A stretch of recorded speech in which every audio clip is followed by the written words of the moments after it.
Hi guys, this is Abhishek Karma and welcome to our channel विद्यास थलीवाले sir.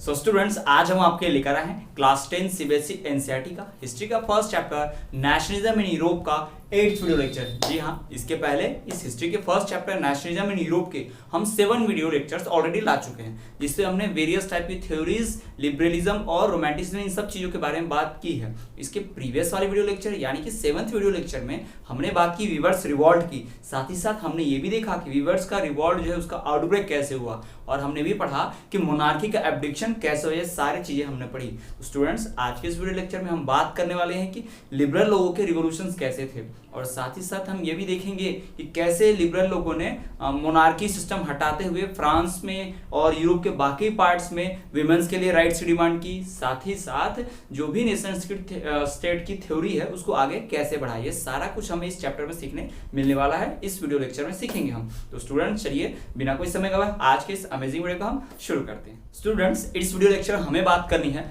1848 के बाद जो लिबरल्स के रिवोल्यूशन है उसकी बात करनी है। इसके पहले वाले वीडियो लेक्चर हमने देखा था कि कैसे वीवर्स लोगों ने रिवॉल्ट किया है। हमने देखा वीवर्स का रिवॉल्ट जो है क्यों हुआ था, कैसे हुआ था, कब हुआ और कहां हुआ, उसका आउटब्रेक भी देखा, और साथ ही साथ हमने देखा कि कैसे मोनार्की का एब्डिक्शन हुआ था। ये सारी चीजें हमने अपने प्रीवियस वीडियो लेक्चर में पढ़ी, और आज के इस वीडियो लेक्चर में हम बात करेंगे कि लिबरल लोग जो हैं उन्होंने रिवोल्यूशन कैसे चलाया। 1848 के बाद जो भी रिवोल्यूशंस थे वो बहुत ही जोर शोर से चलने लग गए। यानी इसके पहले जो रिवोल्यूशन होते थे समय समय पर होते थे, टाइम लगता था और ऐसे होते थे जिन्हें सप्रेस कर दिया जाता था, लेकिन अब जो रिवोल्यूशंस होने वाले हैं बहुत ही बड़े तौर पर होंगे, बहुत ही वाइड स्प्रेड अमाउंट पर होंगे, और साथ ही साथ ये रिवोल्यूशन बहुत ज्यादा हाई प्रोफाइल होंगे, यानी कि बहुत स्ट्रॉन्ग हुए, और इसका कुछ ना कुछ असर जरूर निकलेगा। क्या असर निकलेगा? जैसे वुमेन्स को पॉलिटिकल राइट मिलना, बॉन्डेड लेबर का खत्म होना, मे रिवोल्यूशन इसी में हुआ है। जी हाँ, इस रिवोल्यूशन ऑफ लिबरल्स में ही मे रिवोल्यूशन हुआ है, और मे रिवोल्यूशन का सप्रेशन कैसे हुआ, उसका इफेक्ट क्या निकला, ये सारा चीज हम इस वीडियो लेक्चर में पढ़ेंगे। तो चलिए स्टूडेंट, सबसे पहले हम बात करते हैं कि लिबरल लोगों ने रिवोल्यूशन क्यों चलाया और कैसे चलाया। तो स्टूडेंट, जैसा कि आपको पता है कि 1848 के बाद लिबरल लोगों ने रिवोल्यूशन स्टार्ट कर दिया था। ठीक, जैसे यूरोप के सभी पार्ट में धीरे धीरे जहां जहां लिबरल लोग थे, यूरोप के जितने भी कंट्रीज हो गई, उन सभी पार्ट में जितने भी लिबरल लोग थे वो सारे क्या करते थे, ग्रुप बनाकर नेशन स्टेट की थ्योरी डिमांड कर रहे थे, वो रिवोल्यूशन कर रहे थे। वो चाहते थे मोनार्की खत्म हो जाए, एब्डक्ट हो जाए, और साथ में क्या आ जाए, रिपब्लिक आ जाए, और सब लोग कॉन्स्टिट्यूशन के थ्रू रूल करें और पूरे यूरोप को नेशन स्टेट बना दिया जाए, है ना। ये सारा डिमांड चल रहा था किसका, लिबरल्स का। ठीक, लेकिन फिर भी जो कंजर्वेटिव्स लोग हैं और जो ऐसे लोग हैं जो मोनार्की को सपोर्ट करते हैं, वो लोग इनके अपोज में, है ना। यानी अरिस्टोक्रेसी मोनार्की वर्सेस लिबरल्स चल रहा है। जी हाँ, liberal versus aristocracy and monarchy चल रहा है, क्योंकि वो चाहते हैं कि मोनार्की रहे और ये लोग चाहते हैं कि मोनार्की हटे, रिपब्लिक आए, और साथ ही साथ पूरा जो कंट्री है वो कैसा बने, नेशन स्टेट बन जाए, पूरा यूरोप कैसा बन जाए, नेशन स्टेट बन जाए। तो इसी के लिए क्या किया गया है, लिबरल लोगों ने रिवॉल्यूशन चलाया है। तो हम बात करेंगे कि लिबरल लोगों ने जो रिवॉल्यूशन चलाया है उसमें क्या था, कैसे हुआ, और किन लोगों ने पार्टिसिपेट किया। लिबरल में जो लोग थे वो कौन से थे, high class, middle class, lower class के लिबरल थे, कौन से थे। चलिए देखिए, liberal middle classes combined there demands in Europe. Europe में क्या हुआ, जो भी मिडिल क्लास के लिबरल्स हैं, यानी मिडिल क्लास वाले लिबरल्स, ना बहुत ज्यादा अमीर है ना बहुत ज्यादा गरीब है, ना पीजेंट्स, आर्टिसन, फार्मर्स नहीं, मिडिल क्लास वाले, छोटी मोटी जॉब्स करने वाले। तो ये लोगों ने क्या किया, अपनी डिमांड्स को कंबाइन किया पूरे यूरोप में। ऐसा नहीं है कि सिर्फ जर्मनी में लिबरल्स है तो अपने जर्मनी के लड़ रहे हैं, जगह जगह जहां भी लिबरल्स हैं वो मिडिल क्लास वाले, वो सारे अपने आप को कंबाइन कर रहे हैं। जैसे बाकी कंट्रीज में, बाकी स्टेट्स में लिबरल लोग कंबाइन हुए थे, जैसे कि similarly liberals of Germany, Italy, Poland, Austrian, Hungarian empire combined together demanding creation of nation state. जैसे कि जर्मनी के लिबरल्स ने, इटली के लिबरल्स ने, पोलैंड के लिबरल्स ने, ऑस्ट्रो और हंगेरियन एम्पायर के लिबरल्स ने क्या किया था, अपनी डिमांड एक साथ रखी थी, किसकी, नेशनल स्टेट क्रिएट करने की। जी हाँ, इनकी डिमांड थी नेशनल स्टेट क्रिएट, ये सारी डिमांड इन लिबरल्स ने मिलकर रखी थी। ठीक उसी प्रकार यूरोप के बाकी पार्ट्स में भी क्या हुआ, लिबरल मिडिल क्लास जो कंबाइन हो गई और उसने भी अपनी डिमांड्स रखी कि हमें भी राइट चाहिए, हमें वोटिंग राइट दो, हमें बॉन्डेड लेबर से आजाद करो, हमें नेशनल स्टेट चाहिए कंट्री में, हमें रिपब्लिक चाहिए, हमें मोनार्की नहीं चाहिए, हमें नेशनल असेंबली चाहिए, हमारे लिए पार्लियामेंट होना चाहिए। ये सारी बातें करने लग गए मिडिल क्लास के लिबरल लोग, किसकी तरह, बाकी जो अदर पार्ट्स है यूरोप के उन लिबरल्स की तरह ही। This demand was based on constitution. अब ये जो डिमांड था लिबरल्स का, मिडिल क्लास के लिबरल्स है, किस पर आधारित था, यानी लिबरल्स डिमांड तो मांग रहे थे, लेकिन किस प्रकार से मांग रहे थे। उनका मानना था कि डिमांड चाहिए हमें कॉन्स्टिट्यूशन के थ्रू, मतलब एक कॉन्स्टिट्यूशन बनाओ और कॉन्स्टिट्यूशन में रूल लिख दो कि स्लेवरी या बॉन्डेज लेबर खत्म हो गया। कॉन्स्टिट्यूशन बनाओ, कॉन्स्टिट्यूशन में लिखो कि मोनार्की खत्म हो रही है। कॉन्स्टिट्यूशन बनाओ, उसमें लिखो कि सभी को फ्रीडम है, जैसे कि freedom of press and freedom of association, अपना ग्रुप बनाने का, पॉलिटिकल पार्टीज बनाने का, है ना, फ्रीडम ऑफ प्रेस, ये सारी चीजें चाहते थे कौन लोग, मिडिल क्लास के लिबरल लोग। मिडिल क्लास के लिबरल जो थे उनका डिमांड था, ये डिमांड किस पर आधारित था, the demand was based on constitution, freedom of press and freedom of association. तो ये सारी बातें हमने देखी है। तो ये जो रिवॉल्यूशन है लिबरल्स का, इसके बहुत इफेक्ट हुए हैं, और ऐसे छोटे मोटे इफेक्ट नहीं है, बहुत वाइड स्प्रेड इफेक्ट हुए हैं। वाइड स्प्रेड मतलब इसी से तो नेशन स्टेट बना। नेशन स्टेट तब तक नहीं बनता जब तक लिबरल्स के रिवॉल्यूशन नहीं होते। इन लिबरल्स के रिवॉल्यूशन की वजह से ही क्या हुआ, मई रिवॉल्यूशन हुआ। जी हाँ, मई में बहुत बड़ा रिवॉल्यूशन हुआ इन लिबरल्स की वजह से। इसी जो रिवॉल्यूशन है इसको सप्रेस करने के लिए बहुत बड़ा इवेंट हुआ, या उसमें बहुत सारे ऐसे कुछ इंसिडेंट्स हो गए, कांड हो गए, जिनकी वजह से रिवॉल्यूशन सप्रेस भी किया गया।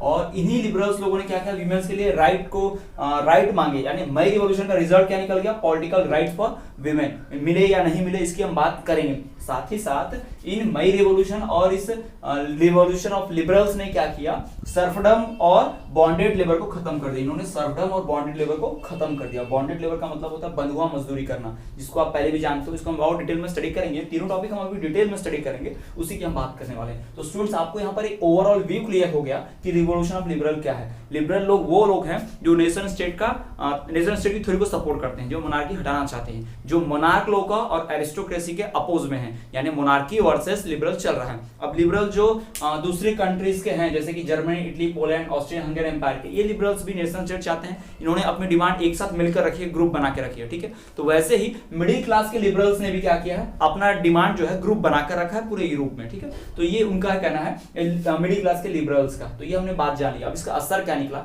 इसका असर ये निकलता है कि मई रिवॉल्यूशन होगा। फिर मई रिवॉल्यूशन को सप्रेस किया गया। इस रिवॉल्यूशन की वजह से पॉलिटिकल राइट्स मिले विमेंस को, मिले कि नहीं मिले इसकी भी हम डिस्कशन करेंगे। और साथ ही साथ इस रिवॉल्यूशन ने पार्लियामेंट बना दिया, फ्रैंकफर्ट पार्लियामेंट, उसकी बात हम करेंगे। और इस पार्लियामेंट ने क्या किया, जो स्लेवरी बोर्ड है, बॉन्डेज लेबर होता है, सर्फडम होता है, उसको खत्म कर दिया। तो ये सारी चीजें हुई हैं कहां पर, यूरोप में। तो चलिए हम इसी की बात करते हैं, आगे बढ़ाते हैं अपना टॉपिक को, और हम बात करते हैं मई रिवॉल्यूशन की। मई में रिवॉल्यूशन कैसा हुआ, यानी लिबरल लोगों ने मई में रिवॉल्यूशन जो किया था वो किस प्रकार का था, कैसा था, उसी की हम बात करते हैं।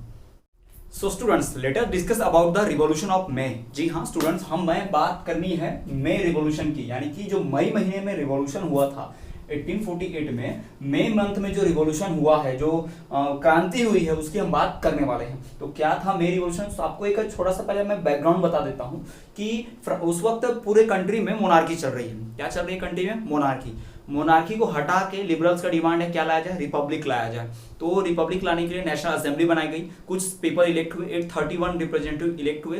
बट इन नेशनल असेंबली के लोगों ने, इस रिप्रेजेंटेटिव ने क्या कहा कि मोनार्क को हम पूरी तरह हटाते नहीं हैं, मोनार्क को हेड रहने देते हैं। जैसा हमने पढ़ा था इसके पहले फ्रेंच रिवॉल्यूशन में कि मोनार्क को वीटो पावर देके एग्जीक्यूटिव बना दिया गया। तो सेम चीज यहां भी की जा रही थी, यानी मोनार्क के पावर को कम की जा रही थी और उसको हटाया नहीं जा रहा था पोस्ट से। लेकिन फिर भी मोनार्क ने क्या करते, इन सब बातों को मानने से इनकार कर दिया, और वो चाहता था पूरी मोनार्की रहे। ऐसी आधी अधूरी मोनार्की नहीं चाहिए, वीटो पावर वाली टोटल मोनार्की चाहिए, कोई नेशनल असेंबली नहीं, कोई पार्लियामेंट नहीं, ऐसा कुछ नहीं चाहिए। तो इसी के ऊपर पूरा रिवॉल्यूशन हुआ। तो चलिए हम जानते हैं कि क्या था ये मई revolution.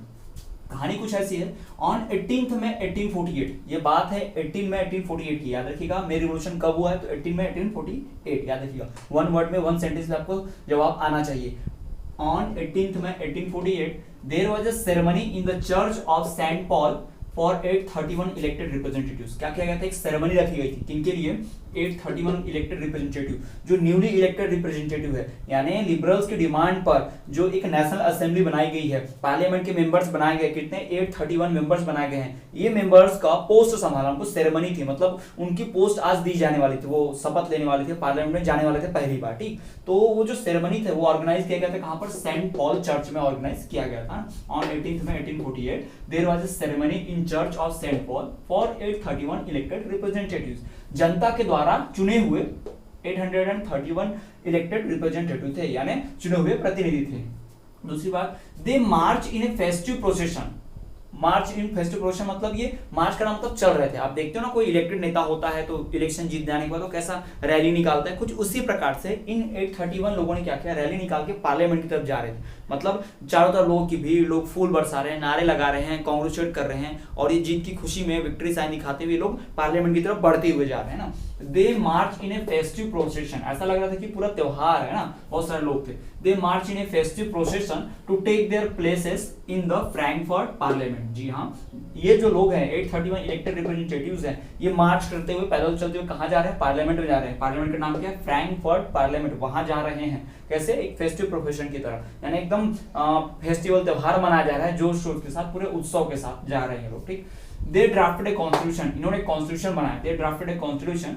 For a German nation to be headed by monarchy. इन्होंने क्या किया, जर्मनी को मोनार्की से हटाया और कहा कि जर्मनी जो है अब मोनार्की नहीं चलेगा, जर्मनी क्या रहेगा, एक मोनार्क की तरह ही हेड रहेगा। मतलब मोनार्की चलेगी नहीं पुरानी वाली, अब मोनार्क हेड रहेगा, लेकिन नेशनल असेंबली होगी जो रूल्स एंड रेगुलेशन बनाएगी। अब मोनार्क ही एग्जीक्यूटिव जुडिशरी नहीं रहेगा, अब कौन रहेगा, ये सब नेशनल असेंबली देखेगी और अलग अलग रूल चलेंगे। यानी जैसा डेमोक्रेसी में होता है बिल्कुल वैसा, यानी मोनार्क को एक प्रेसिडेंट जैसा पोस्ट दे देना, रहेगा तो मोनार्क ही, लेकिन उसको मोनार्की नहीं फॉलो करने दी जाएगी और उसे प्रेसिडेंट जैसी पावर देके उसके हाथ में वीटो पावर दे देना और उसे रूल्स रेगुलेशन नहीं बनाने देना, ये सारी चीजें होंगी। ठीक, दे ड्राफ्टेड ए कॉन्स्टिट्यूशन, दे मतलब कौन लोग, ये 831 जो इलेक्टेड रिप्रेजेंटेटिव है ना, ये लोग, इन्होंने क्या किया, एक कॉन्स्टिट्यूशन ड्राफ्ट किया। अब ये कॉन्स्टिट्यूशन ड्राफ्ट जो किया गया है जर्मनी के लिए किया गया है, जिसको अब कॉन्स्टिट्यूशन क्या कहता है कि Germany will be headed by monarch but there will be national assembly who will decide all the rules and regulation.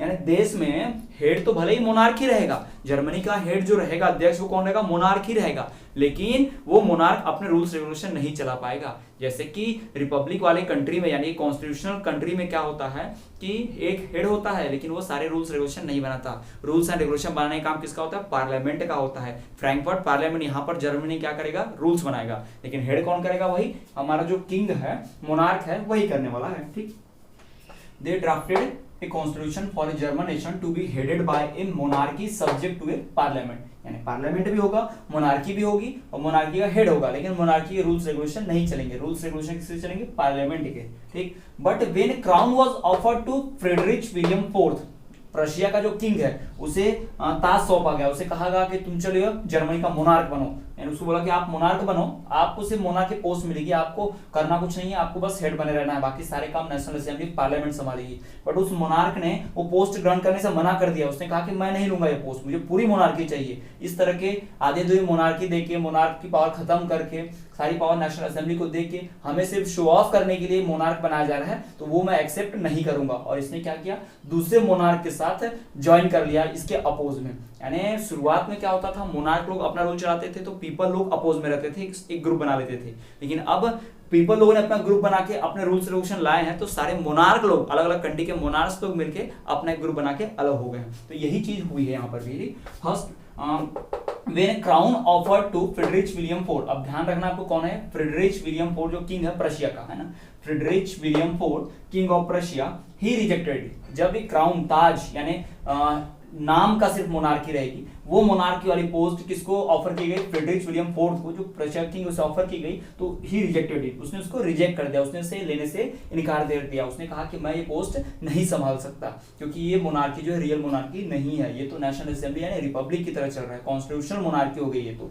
वो इसको एक्सेप्ट नहीं कर रहा था। और उसने क्या किया, he joined other monarchs to oppose the elected assembly, और इस असेंबली, इलेक्टेड असेंबली यानी फ्रैंकफर्ट पार्लियामेंट में जो 831 लोग चुने गए थे, उन लोगों के खिलाफ, उनके अपोज में दूसरे मोनार्क्स को ज्वाइन कर लिया। किसने, इस फ्रेडरिच विलियम फोर्थ ने, जो प्रशिया का किंग है। तो स्टूडेंट्स, आपके सामने कहानी क्लियर हो गई होगी, क्या हम यहाँ पर कहना चाहते हैं। हमने देखा कि मई रिवॉल्यूशन क्या है, 18 मई 1848 को क्या हुआ है, फ्रैंकफर्ट पार्लियामेंट के सामने, फ्रैंकफर्ट पार्लियामेंट के सामने 831 जो इलेक्टेड रिप्रेजेंटेटिव चुने गए हैं, वो अपनी पोस्ट लेने के लिए फ्रैंकफर्ट पार्लियामेंट जा रहे हैं, और एक बहुत ही फेस्टिव प्रोफेशन मैनर है ना, मार्च करते हुए बहुत ही जोर शोर से एकदम गाजी बाजी के साथ जा रहे हैं वो लोग अपनी पोस्ट लेने। और इन लोगों ने क्या किया, अपनी पोस्ट संभालने के बाद एक कॉन्स्टिट्यूशन बनाया, इन नेशनल असेंबली वालों ने एक पार्लियामेंट बनाया और एक कॉन्स्टिट्यूशन बनाया, और इस कॉन्स्टिट्यूशन के हिसाब से क्या होगा, जर्मनी जो है उसको हेड करेगा एक मोनार्क, लेकिन रूल्स रेगुलेशन चलाएगा कौन, नेशनल असेंबली। इसीलिए उन्होंने क्या किया, फ्रेडरिच विलियम फोर्थ जो प्रशिया किंग है, उससे क्राउन ऑफर किया कि चलिए तुम राजा बन जाओ जर्मनी का,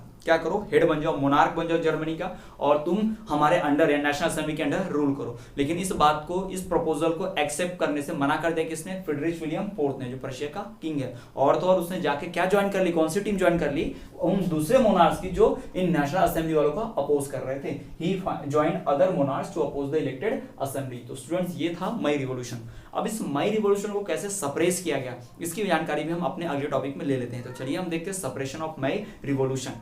तो स्टूडेंट्स हमने अभी जस्ट पढ़ा कि 18 मई 1848 को मई रिवॉल्यूशन हुआ, यानी कि 831 इलेक्टेड रिप्रेजेंटेटिव्स ने मोनार्क को क्राउन ऑफर तो किया, लेकिन वो कॉन्स्टिट्यूशनली रूल करने वाला था। तो इस बात को मोनार्क लोग अपोज करने लगे, यही मई रिवॉल्यूशन हो गया। अब हम बात करने वाले हैं कि ये मई रिवॉल्यूशन खत्म कैसे हुआ, कैसे फ्रैंकफर्ट पार्लियामेंट को डिस्ट्रॉय किया गया। डिस्ट्रॉय किया मीन्स पार्लियामेंट को, बिल्डिंग को नहीं, उसमें रहने वाले जो मेंबर्स हैं उनको हटाया गया, डिसबैंड किया गया, डिसमेंटल किया गया। कैसे ये सब हुआ, रिप्रेजेंटेटिव को कैसे हटाया गया, इसी की बात हम करने वाले हैं। तो चलिए हम देखते हैं सप्रेशन ऑफ मई रिवॉल्यूशन। ठीक, देखिए, the opposition of the aristocracy and military became stronger. जैसे जैसे मोनार्क का क्या किया जा रहा था, अपोज किया जा रहा था, वैसे वैसे the opposition of the aristocracy and military became stronger. जैसे जैसे असेंबली वाले स्ट्रांग हो रहे थे, इलेक्टेड रिप्रेजेंटेटिव्स, पीपल का उन्हें सपोर्ट था, वैसे वैसे मोनार्क लोग भी सपोर्ट हो रहे थे। यानी लिबरल लोग अगर पावरफुल हो रहे हैं तो लिबरल के अपोज में जो कंजर्वेटिव लोग हैं वो भी पावरफुल हो रहे हैं। मोनार्क लोग जो अपना गैंग बनाए थे, इसके पहले हमने देखा था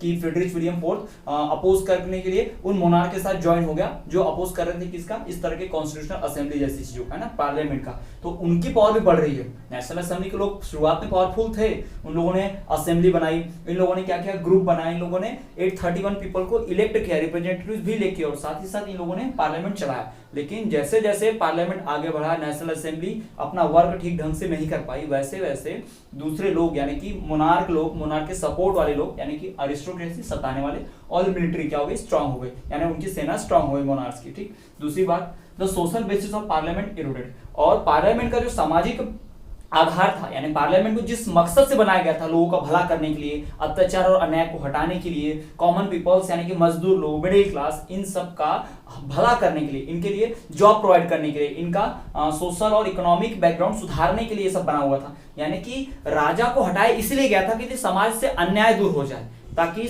जो गरीब लोग हैं, गरीब तबका है, लोअर क्लास, मिडिल क्लास है, उनका डेवलपमेंट हो, इसलिए तो मोनार्की हटाई गई थी। लेकिन जो असेंबली है, जो पार्लियामेंट है, वो अपने इस मकसद में कामयाब नहीं हो पाई, यानी मोनार्क को हटाया कोई ज्यादा फायदा नहीं हुआ। नेशनल असेंबली भी वही काम करने जा रही है, वही काम कर रही है जो कौन कर रहा था, मोनार्क करता था। तो यही बातें जो है धीरे धीरे मोनार्क वालों को और फिर से स्ट्रॉन्ग बना रही है और इन असेंबली वालों को खराब कर रही है। खराब कर रही है मतलब इनका इमेज खराब होते जा रहा है। यानी लोग पहले बहुत अच्छे से, बहुत खुशी खुशी नेशनल असेंबली को एक्सेप्ट किए कि हाँ अब तो राजा हटा है, अब नेशनल असेंबली आएगी, अब हमारी बात सुनी जाएगी। लेकिन लोग धीरे धीरे निराश होते गए, लोगों की उम्मीदों को तोड़ दिया किसने, इन असेंबली वालों ने, पार्लियामेंट वालों ने। यानी इन्होंने भी वही कार्य किया जो मोनार्क करते थे। फिर बाद में तो इन लोगों को समझ में आया कि भाई इससे अच्छा तो मोनार्क ही अच्छा था। वो कम से कम कभी कभी हम लोग की बात तो सुनता था, भले वो फैसले लेता था, अलग ही लेता था, गलत लेता था कई बार, लेकिन कई बार सबके लिए और अच्छे फैसले भी ले लिया करता था। तो लोगों का विश्वास फिर से मोनार्की में जाने लगा और लोगों का विश्वास इस पार्लियामेंट से, नेशनल असेंबली से उठने लगा। ठीक, तो वही बताया गया है कि अपोजिशन वाले, अरिस्टोक्रेसी, मोनार्क वगैरह लोग पावरफुल होने लगे धीरे धीरे। और जो पार्लियामेंट है, सोशल बेसिस था पार्लियामेंट का एस्टैब्लिशमेंट का, यानी सामाजिक आधार था, यानी जिस आइडियोलॉजी पे वो बनी थी, जिस मकसद से बनी थी, वो मकसद पूरा नहीं कर पा रही थी, है ना। Parliament, social basis of parliament eroded, यानी पार्लियामेंट का जो सामाजिक आधार था वो नष्ट हो गया। इरोड होना का मतलब नष्ट हो जाना, खत्म हो जाना। ठीक, तीसरा, the parliament was dominated by the middle class. Parliament जो है उसमें मैक्सिमम लोग मिडिल क्लास की थी, यानी जो 831 इलेक्टेड रिप्रेजेंटेटिव थे उसमें से 831 में से मैक्सिमम 600 to 700 लोग मिडिल क्लास के ही लोग थे।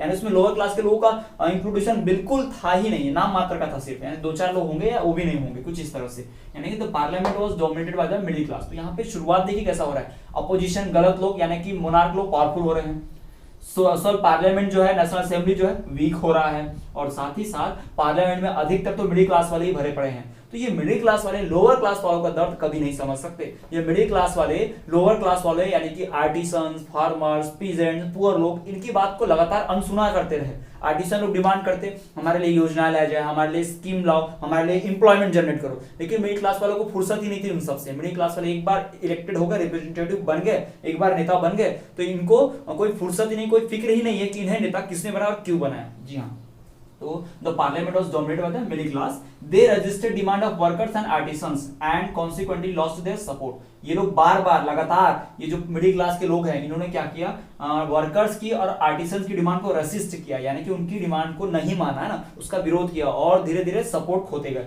यानी वर्कर्स तो पहले सपोर्ट करते थे, आर्टिसन लोग पहले सपोर्ट करते थे किसको, मिडिल क्लास वालों को, क्योंकि उन्होंने मिडिल क्लास वालों ने वादा किया था कि वो मोनार्क से अच्छा रूल करेंगे। लेकिन धीरे धीरे जब पार्लियामेंट वाले जब जीत गए, नेशनल असेंबली में आ गए 31 इलेक्टेड रिप्रेजेंटेटिव, तो ये लोग धीरे धीरे क्या करने लगे, पीपल का सपोर्ट खोते गए, क्योंकि ये भी बिल्कुल उस मोनार्क की तरह ही बन गए हैं जो क्या करता है, राजा बनने के बाद किसी की नहीं सुनता। जैसे आज के डायरेक्शन में, आज के समय के आप ये एक सिचुएशन समझ जाते हो कि जब चुनाव आता है तो नेता लोग आपके घर तक आते हैं, हाथ पैर जोड़ते हैं कि हमें वोट दीजिए, हम इस इलाके का भला करेंगे, डेवलपमेंट करते हैं, विकास करेंगे, सड़कें बनाएंगे, बिजली देंगे, पानी देंगे, रोजगार देंगे, सारे वादे होते हैं चुनाव के वक्त, चुनाव से पहले। लेकिन जैसे ही चुनाव होता है, एक बार नेता जीत जाता है इलेक्शन, फिर वो नजर ही नहीं आता है, 5 सालों के लिए पूरा गायब हो जाता है, फिर अगले चुनाव में नजर आता है। तो सेम कंडीशन यहाँ भी हुई, यहाँ पर भी मिडिल क्लास के लोग जो थे वो किसकी मदद से, लोअर क्लास की मदद से जीतकर आ गए, इलेक्शन जीत गए। लेकिन जब जिन लोगों ने इन्हें इलेक्शन जिताया था, उन लोगों ने डिमांड रखी, आर्टिसंस ने, वर्कर्स ने, पीजेंट्स ने, पुअर लोगों ने डिमांड रखी कि हमारे लिए डेवलपमेंट का वर्क कीजिए, आपको हमने इसलिए तो नेता बनाया था। लेकिन उनकी बढ़ती हुई डिमांड, उनकी जो भी डिमांड थी वर्कर्स की, पीजेंट्स की या फिर आर्टिसंस की, उनकी डिमांड को मिडिल क्लास से मानने से इनकार कर दिया।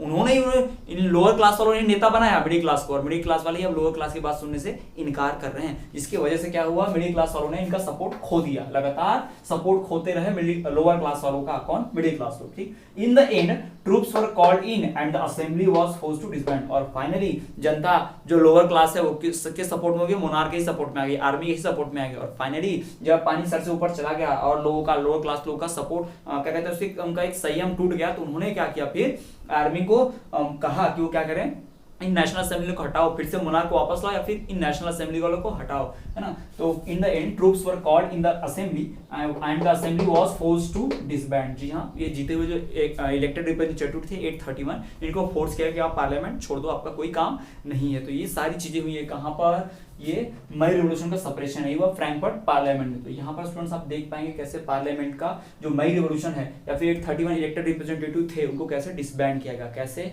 मई रिवॉल्यूशन खत्म हो गया। मई रिवॉल्यूशन आया था मोनार्की को खत्म करने, पावर को, एरिस्टोक्रेसी को खत्म करने और कॉन्स्टिट्यूशन का रूल चलाना है। लेकिन ये कॉन्स्टिट्यूशन से रूल चला नहीं पाए, ये खुद मोनार्क से भी बुरे बन गए, इसलिए इनको हटाया गया, डिसबैंड किया गया, और ये रिवॉल्यूशन जो था वो सप्रेस हो गया। और स्टूडेंट्स चलिए अब हम बात करते हैं पॉलिटिकल राइट्स की। जी हाँ, इस मई रिवॉल्यूशन की वजह से या मई रिवॉल्यूशन के ड्यूरिंग, इसके आफ्टर क्या वुमेन्स को पॉलिटिकल राइट्स मिले या नहीं मिले, उसी का हम डिस्कशन चलिए करते हैं।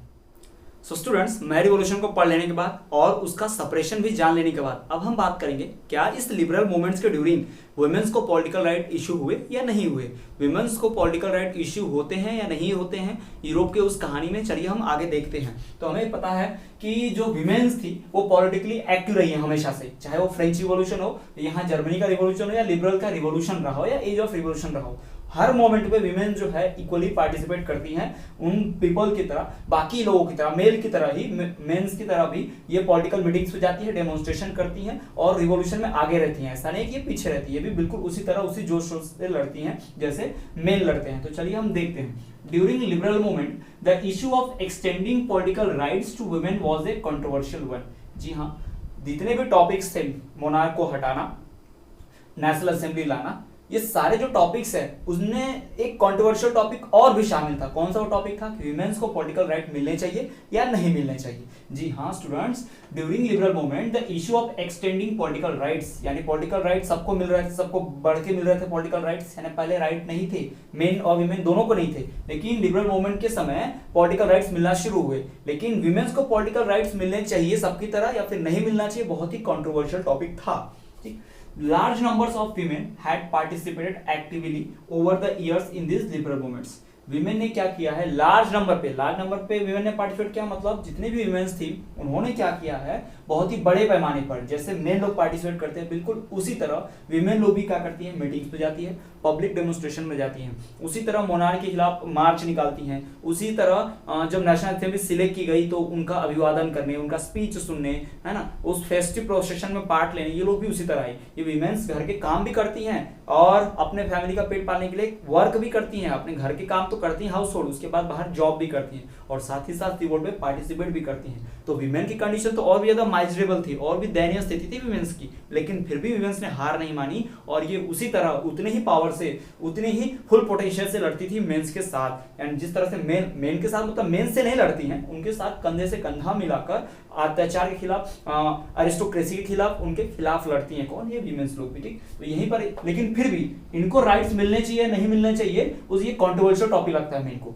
अभी हम कहीं भी बात करते हैं तो अगर आप अभी के टाइम पर देखो तो हमेशा क्या कहा जाता है, लड़का लड़की एक समान है, मेन और वीमेन इक्वल राइट्स है ना, सबको पॉलिटिकल राइट्स इक्वल मिलने चाहिए, डेमोक्रेसी, सबको समान अधिकार मिलना चाहिए, हम इसकी बात करते हैं ना। लेकिन उस वक्त जब राइट्स की बात चल रही थी, लिबरल मूवमेंट चल रहे हैं, जब मेन्स को राइट मिल रहे हैं, चिल्ड्रन को कुछ राइट मिल रहे होंगे, लेकिन फिर भी वीमेन्स को राइट मिलने चाहिए कि नहीं मिलने चाहिए, कंट्रोवर्शियल टॉपिक लगता है लोगों को। आप इस पे सोच भी नहीं रहे हैं कि इसके राइट देना चाहिए नहीं देना चाहिए, तो बात ही नहीं है, अभी तक यहाँ तक बात ही नहीं पहुंची, बहुत दूर की बात है। अभी तो टॉपिक ये है कि राइट्स देना चाहिए नहीं देना, इसके ऊपर जस्ट बात करना, इसको बस सोचना ही कंट्रोवर्शियल टॉपिक लगता था उस वक्त जब लिबरल मूवमेंट चल रहा था। During the liberal movement the issue of extending political rights to women was a controversial. औरतों को राइट देना एक बहुत ही कंट्रोवर्शियल टॉपिक था, इसके ऊपर बात भी नहीं करते थे लोग, है ना। राइट देना है नहीं देना है दूर की बात थी, ठीक। लार्ज नंबर ऑफ वीमेंस, लेकिन फिर भी बहुत सारे वीमेंस ने क्या किया है, पार्टिसिपेट किया है इस मोमेंट में, इस रिवॉल्यूशन में, चाहे वो लिबरल्स का रहा हो या फिर दूसरे कंट्रीज में, यूरोप के दूसरे पार्ट्स में जितने भी मिडिल क्लास के लिबरल्स ने चलाया हो या लोअर क्लास के लिबरल्स ने चलाया, किसी ने भी ये मोमेंट चलाया, उन मोमेंट्स में वीमेंस का पार्टिसिपेशन क्या रहा है, इक्वल रहा है, बहुत ही जोर शोर से रहा है। तीसरी बात, women had form their own political associations. Women ने अपने खुद के पॉलिटिकल एसोसिएशन बनाए थे। इसके पहले भी हमने पढ़ा था रिवॉल्यूशनरी पार्टी है ना, और जैसे कि वो क्या कहते हैं, जैकोबियन क्लब बना था, आपको याद होगा। बिल्कुल उसी तरह वीमेंस ने अपना पॉलिटिकल एसोसिएशन बनाया था। साथ ही साथ इन्होंने खुद के न्यूज़पेपर्स प्रिंट किए थे वीमेंस ने, जिसमें वीमेंस लोग अपने प्रिंटिंग प्रेस चलाती थी, खुद न्यूज़पेपर प्रिंट करती थी, न्यूज़ डालती थी, उसमें छापती थी वीमेंस लोग क्या कर रही हैं, वीमेन की पार्टी में क्या हो रहा है, ये सारी बातें। And had taken part in political meetings and demonstration. और तो और जो पॉलिटिकल मीटिंग्स होती थी, राजनीतिक जो बैठक होती थी, यानी पॉलिटिकल पार्टी मिलकर प्लान बनाती थी, पार्लियामेंट को हटाना है या मोनार्क को हटाना है, पार्लियामेंट चुननी है, ये सब के जो मीटिंग्स होती थी, या फिर प्रदर्शन, धरना प्रदर्शन यानी कि डेमोन्स्ट्रेशन, नारे लगाए जाते हैं, मार्च किया जाता है ना, आंदोलन किया जाता है, वो सारी चीजों में वीमेंस ने भी इक्वली पार्टिसिपेट किया है, बिल्कुल किसी तरह मेंस की तरह। बट फिर भी despite this they were denied the suffrage rights during the election by the assembly. लेकिन फिर भी इसके बाद भी, यानी इतना सब काम करने के बाद, यानी कि लिबरल मूवमेंट्स में सपोर्ट करने के बाद, लिबरल मूवमेंट चलने के बाद, पॉलिटिकल पार्टीज बनाने के बाद, पॉलिटिकल एसोसिएशन बनाने के बाद, उनमें हेल्प करने के बाद, लोगों की डेमोन्स्ट्रेशन में हेल्प करने के बाद, यानी हर काम में इक्वल पार्टिसिपेट रहने के बावजूद, जैसे मेन लोग करते हैं, जितनी मेहनत करते हैं, जिस तरह से पार्टिसिपेट करते हैं, बिल्कुल उसी तरह से वीमेंस ने भी पार्टिसिपेट किया। उन्होंने भी वही मेहनत की जो मेन लोगों ने की। लेकिन फिर भी इतना सब करने के बावजूद वीमेंस को पॉलिटिकल राइट मिलना चाहिए नहीं, इस टॉपिक पे बात करना ही कंट्रोवर्शियल टॉपिक माना जाता था। और साथ ही साथ जब नेशनल असेंबली बनी, इतना सब होने के बावजूद, वीमेंस के इतने सपोर्ट से बनी, बिना वीमेन के सपोर्ट के पॉसिबल नहीं हो पाता उतना जल्दी, लेकिन फिर भी वीमेन का सपोर्ट मिला और ये पॉसिबल हुआ नेशनल असेंबली का चुनना। लेकिन फिर भी despite this they were denied the suffrage right, है ना, उन्हें सफ्रेज राइट मतलब समान अधिकार, वोट देने का अधिकार, इस तरह के राइट्स नहीं मिले during the election of the assembly. यानी जो 831 रिप्रेजेंटेटिव चुने गए थे उसमें वीमेंस नहीं थी, और उसमें वीमेंस को वोट देने का अधिकार भी नहीं मिला, और ना ही वीमेंस को वहां पर प्रोसेशन में बुलाया गया कि वो इलेक्टेड रिप्रेजेंटेटिव्स के साथ क्या करें, जैसे दूसरे लोग उनको ग्रेड कर पा रहे थे, हाथ मिला पा रहे थे, मीटिंग चल रही थी, मार्च होता था, वैसे वीमेन लोग नहीं कर पाती थी। वो लास्ट की लाइन में पीछे खड़ी होती थी, बस आवाज लगाने के लिए, यानी नारे लगाने के लिए, जयकारे करने के लिए। तो ये सारी चीजें हमें देखने मिलती है कहाँ, पॉलिटिकल राइट्स वुमेन, ये सब कुछ हमें देखने मिलता है। कहां पर देखने मिलता है, ये जो भी लिबरल मूवमेंट चल रहे हैं। तो स्टूडेंट्स आपको एक बात ध्यान रखने वाली बात है कि बहुत आसान है, आप किसी भी कंट्री की हिस्ट्री पढ़ लीजिए, हिस्ट्री की बात कर रहे हैं हम, जैसे खासकर यूरोपियन कंट्रीज की और इंडियन कंट्रीज की, तो इन दोनों कंट्रीज में विमेन्स को स्टार्टिंग में पॉलिटिकल राइट्स नहीं मिले। इनको यूनिवर्सल सफ्रेज की बात तो बहुत दूर की है, विमेन्स सफ्रेज या फिर सफ्रेज पॉलिटिकल राइट्स भी नहीं मिला, यानी इन्हें कोई समान अधिकार नहीं मिलता था। पहले तो मेन को ही अधिकार नहीं था, हमने पढ़ा हुआ है अर्लियर क्लासेस में कि मेन को 21 एज के होने के बाद और जो 3 डेज के इक्वल वेजेस के टैक्स पे करता था, उसी को वोट देने का अधिकार था। फिर हमने ये भी देखा कि कम से कम टैक्स वाला सिस्टम हटा तो 21 ईयर्स वाले को वोट देने का अधिकार, तो भी सिर्फ मेन को, है ना। विमेन्स को तो पैसिव इसमें रख दिया जाता, पैसिव सिटीजन माना जाता था, जो ना वोट दे सकती है ना किसी काम की है, ऐसा माना जाता था। ये पूरे यूरोप में, आपको याद रखना बहुत आसान है कि पूरे यूरोप की हिस्ट्री में, चाहे वो यूरोप हो या एशिया की बात कर रहे हैं, पूरे वर्ल्ड में एंशिएंट टाइम के बाद से जब ये हिस्टोरिकल चीजें, पॉलिटिकल चीजें बहुत डेवलप पे थी, यानी कि 17 सेंचुरी हो गया, 18 सेंचुरी हो गया, 19 सेंचुरी हो गया ना, 19 सेंचुरी के एंड में यार 19 सेंचुरी के हाफ में विमेंस को पॉलिटिकल राइट्स मिलना शुरू हुए, लेकिन उसके पहले तक विमेंस को पॉलिटिकल राइट देना और उसके बारे में बात करना भी एक कंट्रोवर्शियल टॉपिक माना जाता था। ना लोग उसके बारे में सोचते थे, ना उसको वो वोटिंग राइट्स को देने की कभी हिम्मत हुई उनकी, क्योंकि वो लोग सोचते थे कि विमेंस जो है वो पैट्रियार्चल सोसाइटी के अंडर ही रहने चाहिए। इस पैट्रियार्चल सोसाइटी क्या होता है आप जानते होंगे इसके बारे में। पैट्रियार्चल का मतलब होता है मेल डोमिनेटेड, यानी कि मेल की ही बात सुनी जाएगी। The society which is male dominated is known as patriarchal society. तो स्टूडेंट्स ये क्लियर होगा कि वुमेन्स को पॉलिटिकल राइट्स नहीं मिले। तो स्टूडेंट्स आज के इस वीडियो लेक्चर में इतना ही। आई होप वीडियो लेक्चर आपको पसंद आया होगा।